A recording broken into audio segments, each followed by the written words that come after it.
I just want to start off by saying, as a glasses wearer who is constantly pushing this back up their nose, I just want to say how much I appreciate how much your character, in the middle of this massive gunfight, there's a moment where he pushes his glasses back up on his nose.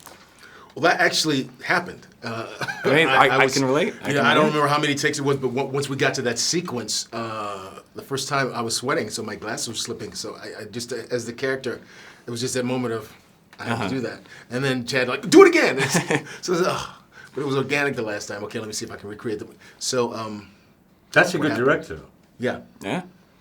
No, I remember things that happened. I remember telling a story about David Milch. We were walking back on the set, and when we were doing Deadwood, and Tim tells a story, and David banged his head on something on the door, and David said, "You okay?" He said, "God damn it, I couldn't become addicted to that." I mean, it's like saying, dude, no, but I mean, that's the kind of, when writers or directors take something that happens and make it. Yeah. I mean, I did something with that. I mean, I know exactly what you mean, but only good directors or directors who know the actors, and then they can play with that. And you noticed it, which is a really cool thing, you know? Yeah. I mean, just to sort of jump off of that, I feel like the John Wick universe has gotten so big based on things that were only slightly mentioned in the first movie. They mentioned the high table, and now we're learning about the high table. And I'm wondering, in the first movie, when you guys were making the first movie, was there a sense of how the possibilities of this world, how big it could get, or was it do this movie and see what happens?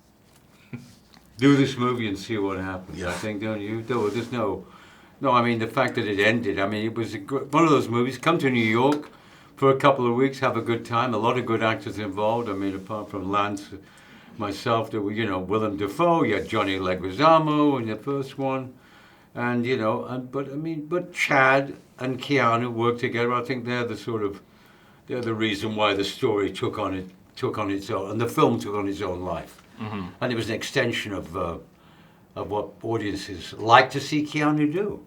And he's terrific at it. He's quite plays good. that relentless sort of, and they identify with him, and he's relentless and he's caring, and somehow it's like you feel for him. You love John Wick. You like the guy. You know what he's gone through.